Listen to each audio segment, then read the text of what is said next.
Mr. Diskaya, sa dami-dami mong binanggit na pangalan na kongresista, silang tanong ko, Senador, meron ba? Your Honor, wala po. Sigurado ka? Safe ka na. Sigurado po. I resent that statement, Mr. Chair. I resent that statement. Safe ka na. Okay. Di ba? Safe na. Mr. Chair, I move that you strike off the record that your Alam mo statement. naman, biro lang naman yun eh. Wala yun. Mr. Chair. So, Kaya pinag-iingatan ko pangalan ko. Front page na kaagad kami. 30% commission daw.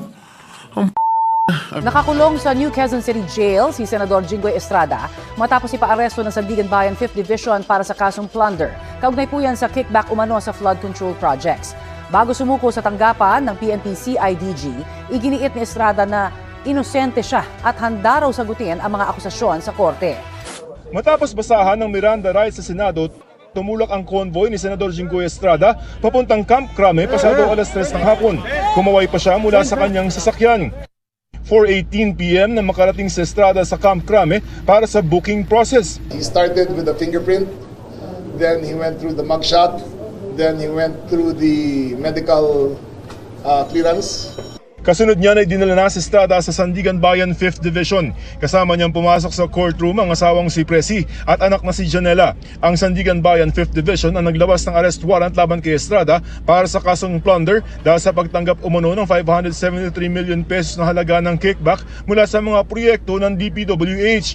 Sa New Quezon City Jail sa Payatas, makukulong si Estrada base sa inilabas na commitment order. Bago mapunta sa kustodiya ng pulisya, humarap muna si Estrada sa media. Gitang senador, inosente siya. Paano raw masasabing nagpasok siya ng budget para sa mga maanumalyang flood control project, gayong mismong Senate Legislative Budget Research and Monitoring Office ay walang maipakitang dokumento na nag-insert siya sa 2025 national budget. Wala po akong kinalaman dyan. Ngayon ko lang po isa sa publiko ito. Maraming beses po ako inalok na talikuran ang independent majority block kapalit ang pagbabasura sa aking kaso. Ngunit, hindi ko po ito tinanggap. Mas nanaig ang paninindigan ko na ako'y manatili sa hanay ng mga kasamahan ko sa independent majority block. I stand my ground. Hindi ako matitinag sa anumang panggigipit, pananakot, political maneuvering para talikuran ang aking paninindigan. I will not yield to threats. I will not be intimidated. I will not be pressured into surrendering my independence of judgment. Habang nililinis daw niya ang kanyang pangalan, hindi siya tatanggap ng sweldo bilang senador. Hindi ako papasailalim ng kustodya ng Senado. I will not seek Senate custody. Hindi ko gagamitin ang Senado bilang panangga laban sa mga aligasyon sa akin. Nakahanda akong ipagtanggol ang aking sarili sa hukuman at hindi ako magtatago sa likod ng institusyong ito upang umiwas sa proseso. I will be proceeding now to the CIDG to voluntarily surrender myself. Pagkatapos na magbigay ng pahayag sa media, pinagitnaan sa Estrada ni DILG Secretary John Vic Remulla at mga opisyal ng PNP CIDG para ihain ang warrant of arrest. We arrested him. I went there personally together with the CIDG. He was read his Miranda rights.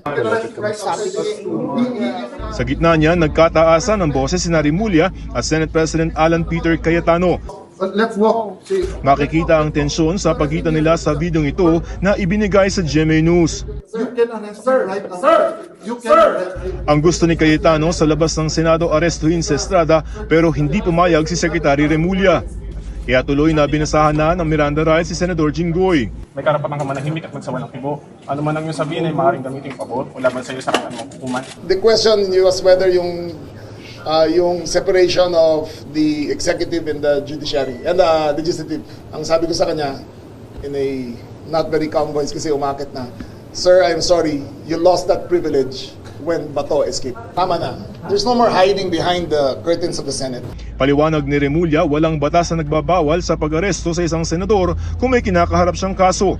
Maliban na lamang kung nasa sesyon ng Senado. Tanging kortesiya lamang daw itong ibinibigay ng mga sangay ng pamahalaan. Sumama si Cayetano sa Camp Crame para daw damayan si Estrada. Nagpahayag din ng suporta kay Estrada ang ilang majority senators. May God bless Senator Jinggoy and his family. Nasa tabi ni Estrada sina Senador Dante Marcoleta at Senadora Amy Marcos. Sumuko rin ang kapwa-akusado ni Estrada na si dating DPWH Secretary Manuel Bunoan. Noong Agosto 11, isang kinatawan ng WJ Construction ang dumalaw sa Senado at dala umano ang pera na iniulat na kickback. Ayon sa impormasyon, 30% ng bahagi ng kontrata ng kumpanya ay ibinibigay umano kay Senador Jinggoy Estrada. Nakakagulat dahil may CCTV footage na naitala mula sa pagpasok hanggang sa paglabas ng bisita sa Senado kasama ang mga galaw at reaction ng mga senador. Sa simpleng video na ito, makikita kung paano nangyari ang transaction sa loob. Ngunit ang tanong, sa dami ng naitalang kilos at galaw, makikita ba talaga kung may illegal na nangyari at sino ang totoong kasangkot? Ayon kay Hernandez, ang proyekto sa Bulacan ay nagkakahalaga ng 355 milyong piso at umano'y konektado kay Estrada. Nang tanungin siya noon, sinabi ni Estrada na marami sa mga lokal na opisyal ang humihingi ng proyekto kaya iniwan niya sa kanila ang desisyon. Hindi rin ito ang unang beses na nasangkot si Estrada. Noong Abril 2000, nakulong siya kasama ang kanyang ama, ngunit nakalaya at nakabalik sa politika. Noong 23, muli siyang nadawit sa pork barrel scam ni Janet Napoles, kung saan umano'y may mga peking proyekto at milyon-milyong pondong nawaldas. Noong 2016, nakapagpiyansa si Estrada at muling tumakbo sa eleksyon noong 22, kung saan nanalo ulit. Taong 2024 naman ang basurahin ng Sandigan Bayan ang isang kaso. Ngunit napatunayang guilty siya sa direct at indirect bribery. Sa kabila ng lahat ng ito, paulit-ulit niyang idine-deny ang mga alegasyon. Sa isang panayam, iginiit pa niya, kahit mamatay ako o ang pamilya ko, wala akong natanggap na kickback sa mga flood control projects. Ngunit sa halip na linawin ang issue, mas marami itong binuksang tanong. Gaano kayaman si Senator Jinggoy Estrada?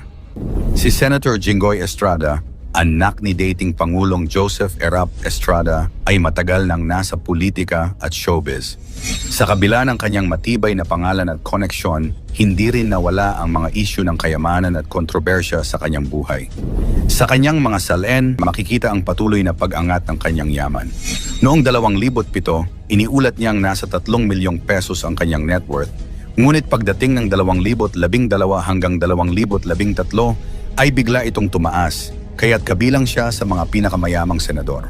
Kabilang sa kanyang ari-arian ang mga condominium, bahay at lupa sa Corinthian Hills at Wakwak, mga lote sa San Juan at Lipa City at iba't ibang investments.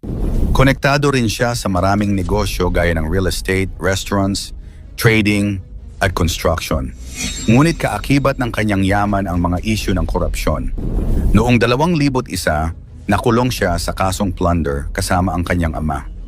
Noong 2014, isa siya sa mga pangunahing akusado sa PDAF scam at muling kinasuhan ng plunder matapos akusahan ng pagtanggap ng milyon-milyong kickback mula kay Janet Lim Napoles.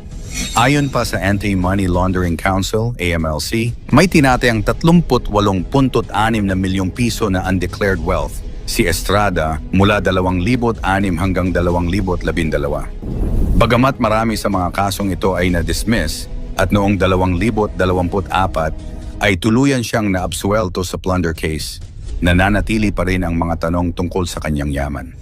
Nitong Setyembre 2025, muli siyang nadawit sa issue ng Ghost Flood Control Project sa Bulacan na mariin naman niyang itinanggi. Si Jinggoy Estrada ay hindi lamang kilala bilang isang politiko at anak ng dating Pangulo, kundi bilang isa ring personalidad na nababalutan ng yaman at kontrobersya. Isang kwento ng kapangyarihan, impluwensya at paulit-ulit na hamon sa kanyang pangalan.